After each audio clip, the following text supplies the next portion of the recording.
Because of the following primetime presentation, Simon and Simon will not be seen this week, but will return next week at this time.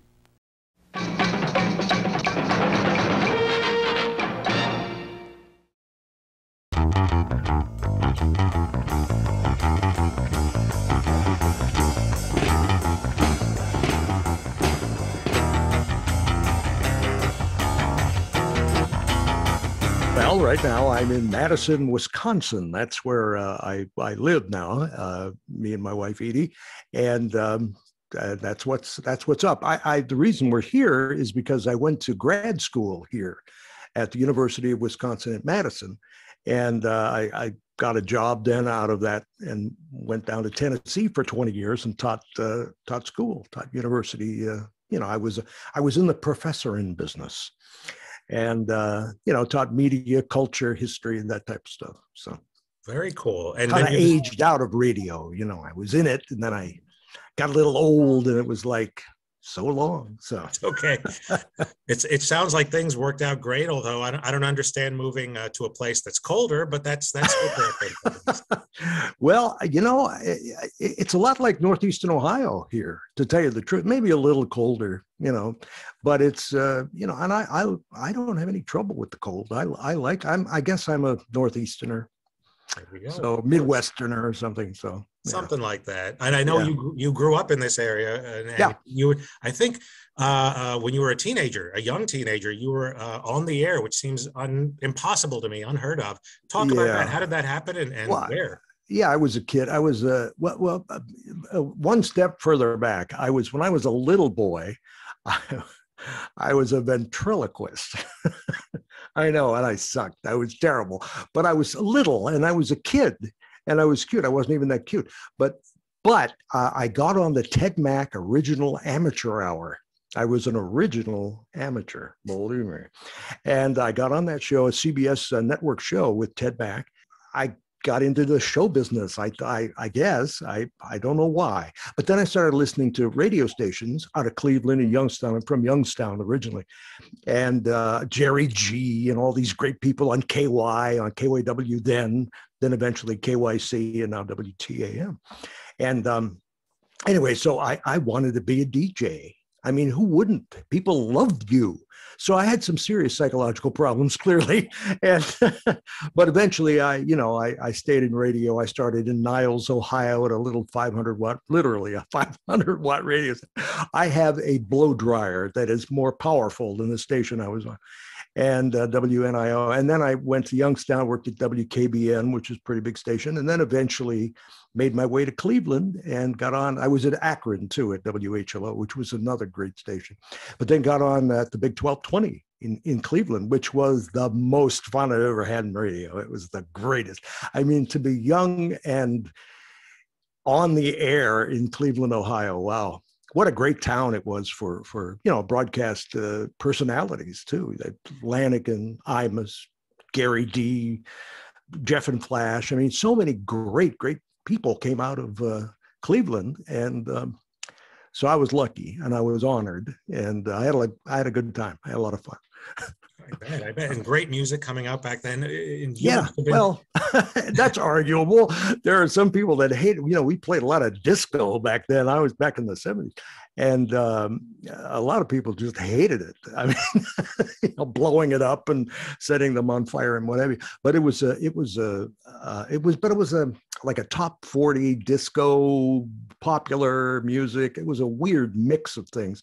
I think GAR started out as an oldies station, and then eventually, sort of morphed into whatever it became then later. And but most importantly about GAR was that it was personality driven.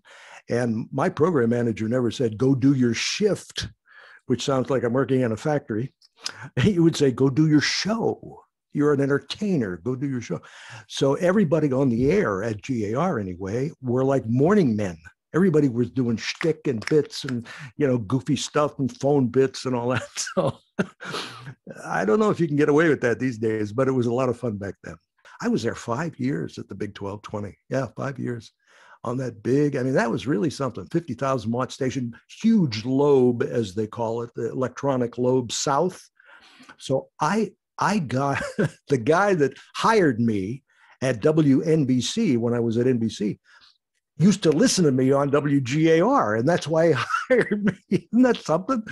Just it's you never know it's what's going to happen. So it was a fun time.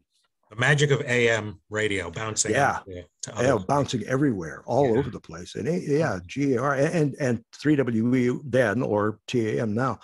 Big one stick, as they call it, one antenna. GAR had like 5 or 6 antennas, and they would push electrical waves. I don't know, what am I, a physics teacher? But anyway, they would push these electrical waves out to various antennas, and then one antenna would have a big lobe, a lot of electricity heading south. Don't quote me on that, but you know, there was a lot. The pattern was way good south. So.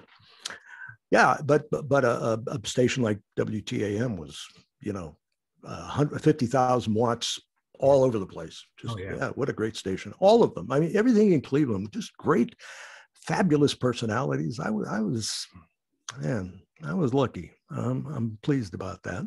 Yeah. Well, one of the things I know you're pleased about is looking not so much radio, but on TV. Moving to that, you put together a show that I guess today, there's no reruns or anything. There's some clips online. The Cleveland Comedy Company, which when I discovered this, I thought, my goodness, we have this right here in town. Tell me about that. How did that come about? Well, the beginning, Saturday Night Live was just starting. So now this goes back like 45 years, maybe. Is that right? God. Anyway, so it was just starting, and I brought to Gary, the program manager at WEWS Channel 5, I brought him this idea and said, I think we can do this. Channel 5 has always been kind of one step ahead of local with Gene Carroll's Amateur Hour and Paige Palmer and Captain Penny and Mr. Jingling and all that. They were always doing unusual things, And I said, I think we can do this. We can assemble a cast and do make fun in a kind way, in a funny, kind, affectionate way of the funniest city in America, Cleveland, Ohio, because back then the river was burning. Ralph Perk was throwing the baseballs off the top of the terminal tower. So there was all sorts of wacky things that were happening. And I thought, why not? And we've got some good, talented people here. So we assembled a group. Many of them sadly have passed away now. Janie Van Bergen was one. Jane Van Bergen was just a terrific, fabulous, wonderful young lady at the time. And she's passed away. She's gone now, young, 67. I mean, just a young woman. Anyway, funny and brilliant and really, grabbed you. There was something about Janie that made you want to watch her. And she was great.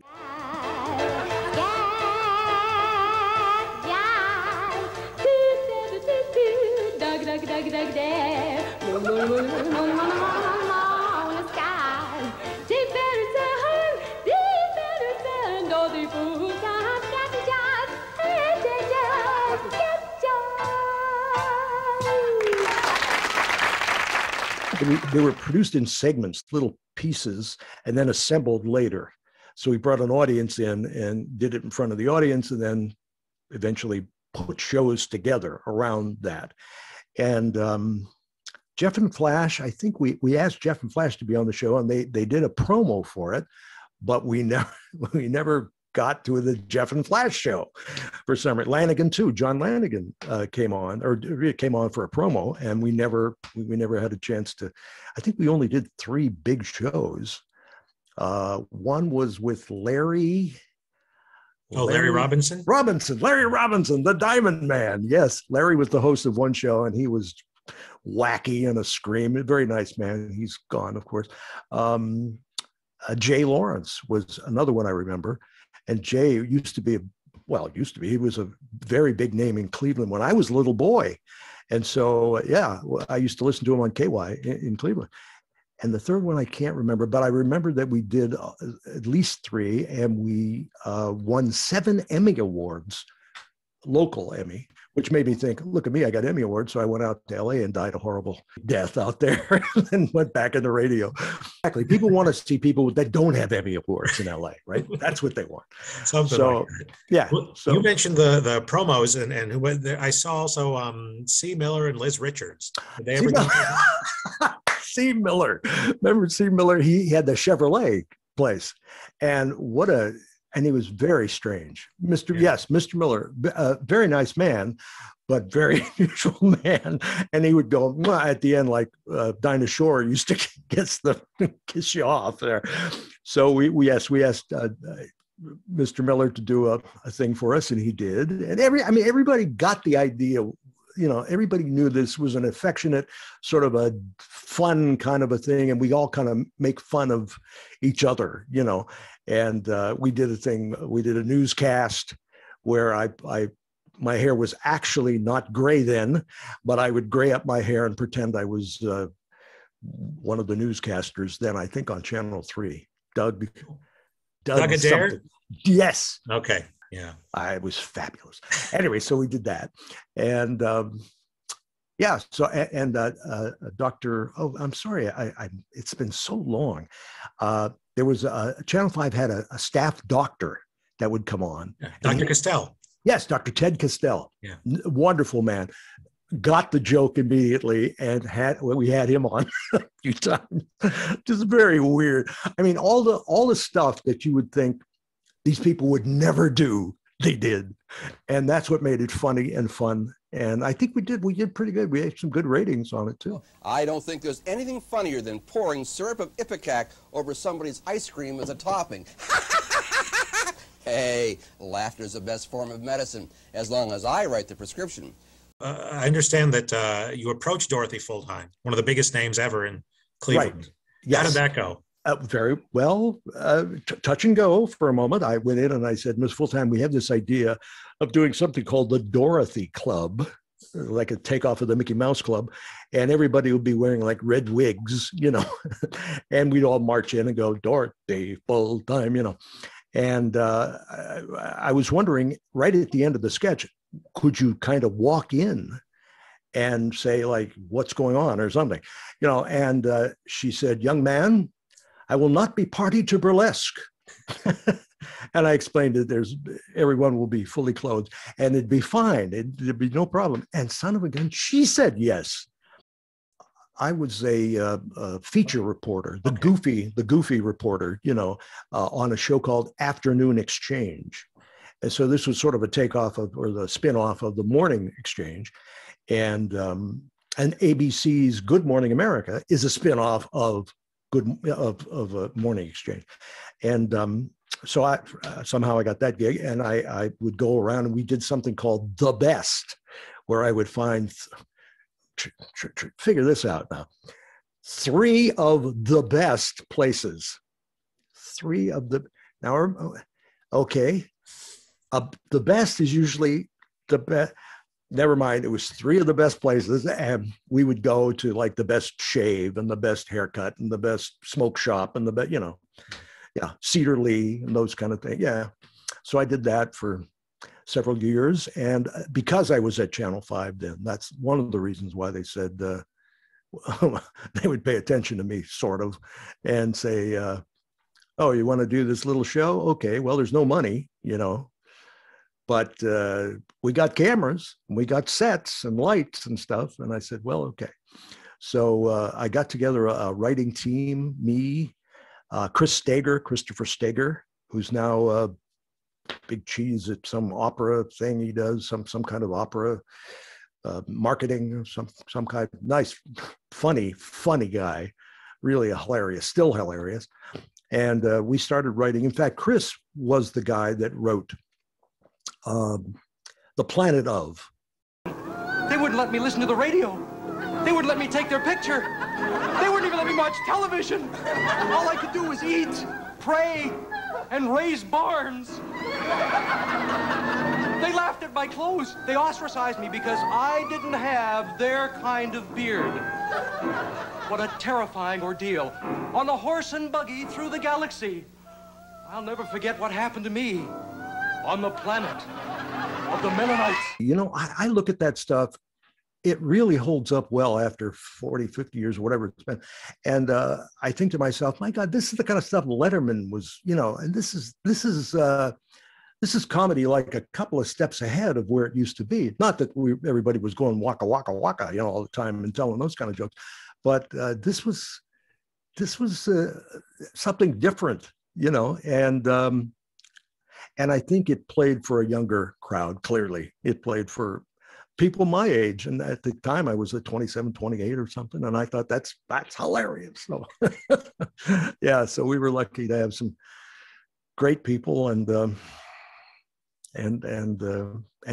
be able to do it. That was a time when Cleveland jokes you would hear regularly on, you know, the Tonight Show and elsewhere and stuff. Was that sort of thing? Did that, I don't want to say bother you, but did that sort of help you think that, you know, maybe, like you said, this can be a gentler way of poking fun at our city? Yeah, an affectionate way, you know, and it's almost like our family. And it's okay if we make fun of our own family. See, the interesting thing is a lot of people like Dan O'Shannon, wonderful guy, terrific fella, worked on some of the biggest shows on television, Cheers, Newhart, Frasier, Modern Family, right. Went off and did his own kind of thing. Anyway, Dan, a Clevelander, you know, and or an Ohioan and a Clevelander as well. And I think a lot of people that were involved in writing comedy at the time had ties to Cleveland. And so maybe that's the reason why there's a lot of Cleveland jokes. I don't know. Also because of the wacky things that happened in Cleveland, you know, at the time in the 1970s in particular. What an unusual time. Well, what else is new? Everything's unusual all the time, it seems. But yeah, so maybe that's why. I guess, I don't know. It sure would be nice to try it again, but you know, today local television, not too interested in doing stuff like that. It's news, they do weather, and maybe a talk show, but that's it. They don't want to, it's just, it's chaos. It's just too much, you know. They want, same as radio. Radio's the same. If things are pretty locked down in radio, you got one show, which is the morning show usually, and they're the goofy guys, and, you know, and they're the ones that probably the program managers spend most time with, critiquing and telling, cut that out, don't say that kind of stuff, you know. And so it's changed, and it was good for me for a while, and I'm so grateful that I had a chance to do it. It's really a part of my life. People still remember me, something I did so long ago. I mean, amazing. Thank you. Thank you very much. Starring Paul Tapier, Jane Van Bergen, Bob James, Denise Puss, and John Stagg. Wake up in the morning, there's a snap around the place. Wake up in the morning, there's a crackle in your face. Wake up in the morning, there's a pop that really says Rice Krispies to you and you and you. Pour on the milk and listen to the snap that says it's nice. Pour on the milk and listen to the crackle of that rice. Get up in the morning to the pop that says it's Rice. Hear them talking Rice Krispies. I say, how do you do? This is Terry Thomas here. The rest of my family's here as well. We all love Shakey's. There's my brother over there. He's an orthodontist. Oh, how do you do? Oh, there's my nephew. He's an analyst. How do you do? And my sister, she's a beautician. How do you do? We always order Shakey's great pizza. Oh, that's because Shakey's got 5 great cheeses. Delicious. And I'm sure you won't mind picking up the check, eh? Ooh. Ooh. Don Rickles, my dream guy, and I'll see him soon, live at the Latin Casino. I think I better call in my reservation now. Enjoy Mr. Warmth, Don Rickles, plus Fabian and dinner, live at the Latin Casino. Call now for reservations. Big GM. Concise compo. Big GM. Technical soup. Big GM. Concise compo. Concise compo. Concise compo. Bourgeois. 大きいのが好き。小さなコンサルスコンポ、大きなビッグ GM500。コンポはどちらも。Now, I'll tell you what, me, nothing comes easy. I've been waiting for Larry Lujak for hours. I figured if I got this morning show on WLS, well, then I'd get some respect. Pardon me. Oh, WLS, they're bigger than ever. I hear everyone listens to Larry Lujak. But see, they got some new faces around here. Well, he's got music, news, traffic. I had your brother for dinner, and I tell you, Larry Lujak, he appreciates comedy. Oh, he'll be glad to see me. Hey, Larry. Easy, fella. I tell you, I don't get no respect.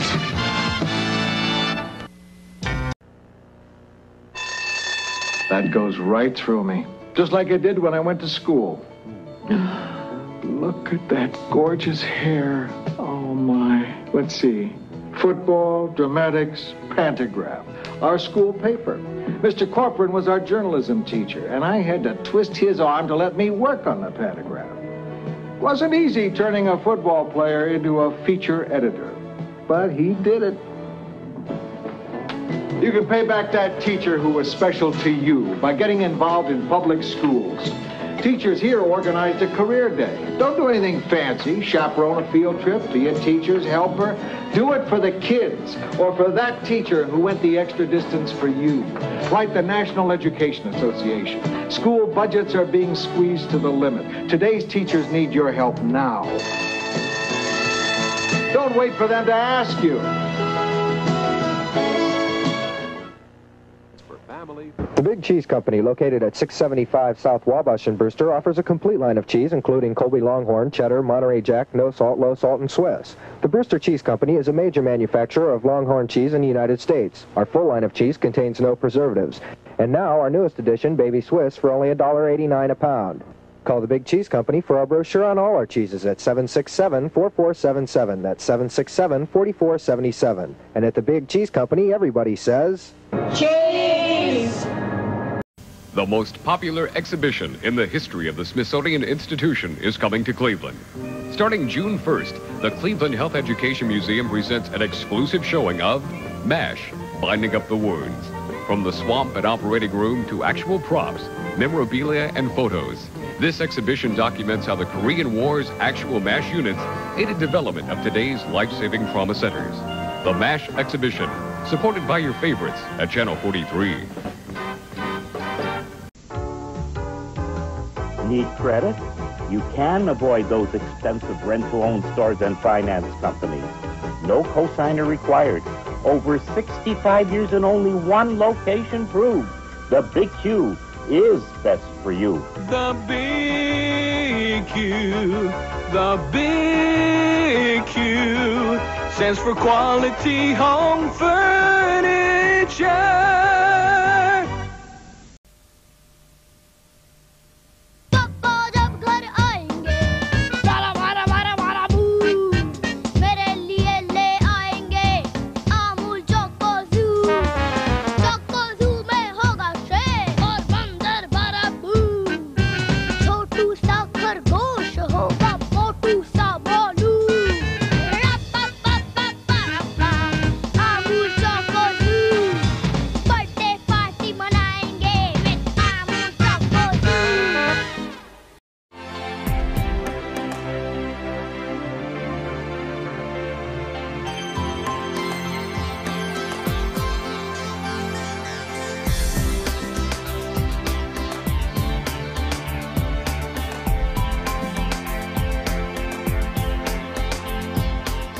Hi, this is Ed George. For over 50 years, the Tangier has been dedicated to making your wedding dream come true.